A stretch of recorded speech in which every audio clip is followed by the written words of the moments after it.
قبل ما نبدأ يا ريت تصلي على النبي. بيبدأ فيلمنا في 5 مايو 1997 مع جين وهو مع أهله وبينقلوا لبيتهم الجديد، وبيكون أول مرة يشوف بيتهم ولكنه بيحس إنه مألوف بالنسبة له وكأنه شاف البيت ده قبل كده. وبيبقى معاه أخوه يو، بيكون شخص متفوق في حياته وكان متفوق في دراسته وجامعته وعنده مواهب متعددة في كل المجالات. لكن من سنة حصلت له حادثة واتصاب في رجله الشمال، وبيتم نقل العزال للبيت الجديد وبيعلقوا الحيطة نتيجة السنة، وبيكون في يوم 5 مايو 1997. وبيطلع جين أوضته اللي في الدور التاني، ولكنه بيلاقي إن أخوه هيقعد معاه في نفس الأوضة بسبب إن الملك السابق اتحايل على أبوهم إنه يسيب حاجته في الأوضة التانية وإنه ياخدها في خلال شهر. وبيتغدوا سوا، وبيحذرهم والدهم إن محدش يحاول يدخل الأوضة دي بناء على طلب وإلحاق الملك السابق. ويسمع جين صوت خبط من الأوضة، ووالده بيقوله ده صوت الرعد، وبيأكد عن الأوضة فيها عفش الملك السابق. وبيجي وقت النوم وكل اللي في البيت بيناموا، وبيسمع جين صوت خبط جاي من ناحية الأوضة، وبيفكر إنه يروح يفتح باب الأوضة. وبياخد أخوه من وراه وبيقوله مفيش أصوات ولا حاجة، وبياخده وبيخرجوا شوية، وبيبان في حد بيتحرك من تحت حرف الباب جوه الأوضة.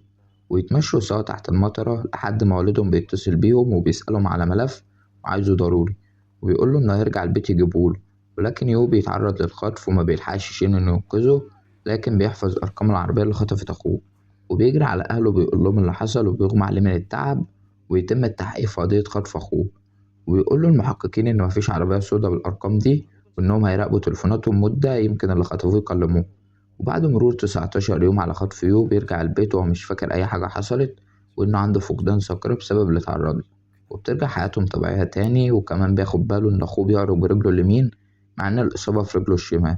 وبيسأله أنت ليه بتعرج برجلك اليمين، ولكن أخوه بيقوله إنه مستعجل على المشوار وبيسلم عليه وبيمشي. ويكمل جين فطار ومبيركزش في الموضوع. وبيجي الليل وبينام جين على مكتبه من كتر المذاكرة اللي وراه، وبيجي أخوه بيمسك القلم وبيفضل يطلع السن بتاع القلم في اتجاه عين جين وهو نايم، لحد ما السن بيقع على المكتب، وبيكون جين حاسس بيه لكن عامل نفسه نايم. وبيسيبه يو وبينزل، وبيراقبوا جين وهو ماشي طبيعي من غير أي إصابة في رجله. بيحاول يعرف هو رايح فين، وبيلاقي أخوه بيقابل المحققين بتوع قضية خطفه وينادوله بالريس.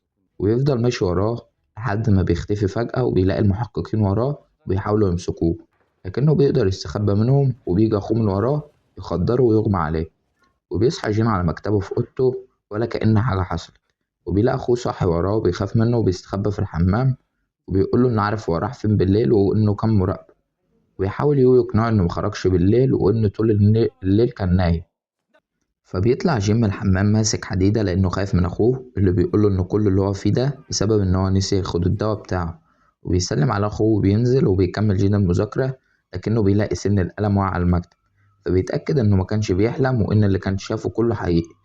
ويقرر جين إنه يفتح الأوضة المقفولة وبيدخلها، وبيلاقي أخوه يو مشنوق في الأوضة، لكنه بيقوم مفزوع من النوم وبيكون الموضوع كابوس. وبينزل المطبخ يشرب، وبيسمع والدته وهي بتحذر أخوه إن جين اكتشف كل حاجة وإن الموضوع هيبوظ ولازم يرجع قريب. ولكن والدته بتحس بيه وبيستخبى منها، ويطلع أوضته عن طريق شباك أوضته الخارجي، وبتطلع تطمن عليه وبتلاقيه إن سريره. وبتنزل تكمل مكالمتها وبتقول لليو إن هي كمان اتكشفت، وبيحاول جين إنه يهرب من البيت. وبيلاقي أبوه عايز يمنعه لكنه بيجري منه، وفي حد تبع أهله بيطارده. بيقدر إنه يوصل لقسم الشرطة وبيقولهم إنه كان محبوس لمدة شهر في بيت قريب من هنا مع ناس بيقولوا إنهم عيلته.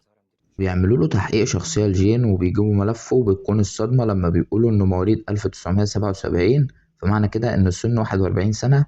ولكن جين بيقول لهم إنه عمره 21 سنة مش 41. فبيطلب منه الشرطي إنه يبص في النتيجة كويس. بيبص جين وبيلاقي إن تاريخ النهاردة هو 5 مايو 2017. فبيتخض وبيبص حواليه، فبيلاقي اختراعات كده أول مرة يشوفها اللي هي الموبايل، وبيروح يبص لنفسه في المراية، فبيلاقي واحد عجوز وشعر أبيض. فبيخرج من قسم الشرطة وبيروح لبيته اللي كان عايش فيه، وبيتجه ناحية الأوضة المقفولة، وبتكون فيها أغنية معينة شغالة مع 2 ملكان في الأرض عليهم دم. وبيلاقي واقف قدامه وبيسأله أنت مين وإيه اللي بيحصل. فبيقوله إن في البيت ده وفي نفس الأوضة حصلت جريمة قتل من 20 سنة، احترت فيها الشرطة عن مقتل أم وبنتها بطريقة وحشية، لكن ما قدروش يقبضوا على القاتل والقضية اتقفلت. ولكن أهل الضحية ما استسلموش ووظفوا أشخاص للتحقيق في الجريمة، ويو كان رئيسهم.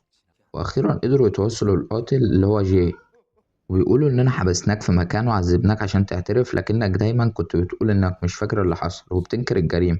ولجأنا لخبير تنويم مغناطيسي اللي هو كان قايم بدور الأب، ويتأكد الخبير إن عندك فقدان ذاكرة وحاولنا إننا نرجعك بالزمن للفترة اللي قبل ارتكابك للجريمة عن طريق التنويم المغناطيسي، وده اللي هيساعدك ترجع للذاكرة المتعلقة بالجريمة اللي ارتكبتها، وخليناك تاخد دواء يساعد في خطتنا، وفهمناك إنك مضاد للاكتئاب، وجبنا ممثلة قامت بدور الأم وباستخدام التنويم المغناطيسي وحكى قصة واقعية. نجحنا إن احنا نهيئ عقلك على الرجوع لفترة ما قبل حدوث الجريمة.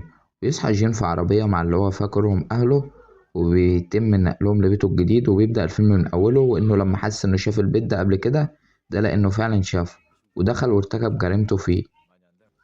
بعدها فقد الذاكرة، وإن خطتهم كلها هي إحياء ذكريات القاتل وإعادة تشكيل مسرح الجريمة بأداة تفصيلية، حتى الموسيقى اللي كانت شغالة لحظة ارتكاب الجريمة.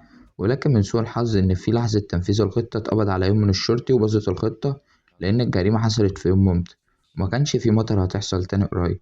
وبينكر جين ارتكابه للجريمة، وبينط من العربية وبيهرب من يو، وبيحاول إنه يطارده بعربية لحد ما بيعمل حادثة بالعربية ويدخل في شجرة.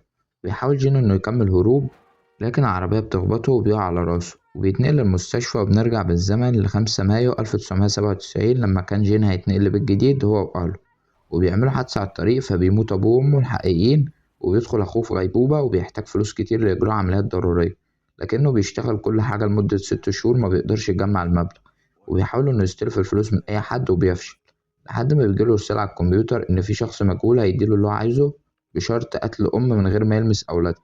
بيوافق جين وبيبعتله العنوان، وبيدخل بيلاقي الأم نايمة جنب ابنها، ولكنه بيفوق من اللي كان هيعمله وبيندم وبيقرر إنه هيمشي. لكن الأم بتصحى وبتنزل بنتها وبتفضل تصرخ بمجرد ما بتشوف جين وهو في إيده السكينة، وبيجري وراها وبيدخل عليها أوضتها، لكنه بيقع عليها وبيطعنها وبتموت. فبتدخل عليه الأم وبتلاقي بنتها مقتولة، فبتبدأ تصرخ، بيقوم طاعنها وبيخبط في الكاسيت وبتشتغل أغنية بصوت عالي وبيفقد أعصابه. بيفضل يعيط، وأثناء هروب جين من البيت بيشوف صورة الدكتور اللي بيعالج أخوه في البيت. بيفهم إن الدكتور هو اللي ورا كل ده، وبيروح له المستشفى وبيسأله إزاي يطلب منه حاجة زي كده، وإنه إزاي عايز مراته تموت. وبيفهم إنه زي ما كان هو عايز ينقذ أخوه، هو كمان كان عايز ينقذ أولاده وفلوس التأمين اللي على حياة مراته. وبيهجم عليه الدكتور لما بيعرف إنه قتل بنته، وبيحاول يموت جين عن طريق إنه يرميه من على سطح المستشفى، ولكن الدكتور هو اللي بيقع، وده اللي بيخلي جين يتعرض لصدمة كبيرة بتؤدي لفقدان الذاكرة. عشان كده هو كان مش فاكر أي حاجة عن الجريمة اللي ارتكبها. بيصحى جين في المستشفى وجنبه يو، وقبل ما بيحط يو السم في محلوله بيطلب جين إنه يقابل أهل الضحايا، لأنه افتكر كل حاجة ومحتاج إنه يشوفهم. وبيسأل يو عن اللي أمره بقتل الأم والابنة، وبيقوله إنه شاكك يكون جوزها الدكتور هو السبب، لأنه عارف إنه كان مؤمن على حياة الأم مبالغ كبيرة في التأمين. وبيقوله يو إنه كان فاكر الطفل اللي قابله في اليوم ده، وإنه هو الطفل، وإن حياته كلها اتغيرت من يوم ما قابله، وإن بعد وفاة أبوه أخدوا قرايبه كل الفلوس ورموه في دار الأيتام، وإن بقى كل حلمه هو إنه يمسك بالشخص اللي قتل أهله، وإنه هينتقم منه مهما حصل. وبيحاول جين إنه يقنع يو إن هو اللي قتل والدته، وهو اللي قرر ده من غير ما حد يقوله يعمل كده، عشان يشيل كل الذنب لوحده، عشان ما يشوهش صورة أبوه قدامه. ولكن يو بيكون واثق من إن هو بيكذب، وبيقرر إنه ما يقتلوش ويسيب حقنة السم جنبه ويمشي، وبيروح ناحية شباك المستشفى وبينتحر منه. فبيقرر جين إنه يدي لنفسه حقنة السم وبيموت هو كمان بسبب الجرائم اللي عملها. وبكده بيخلص فيلمنا. ياريت لو عجبك متنساش تعمل لايك وتشترك في القناة. سلام.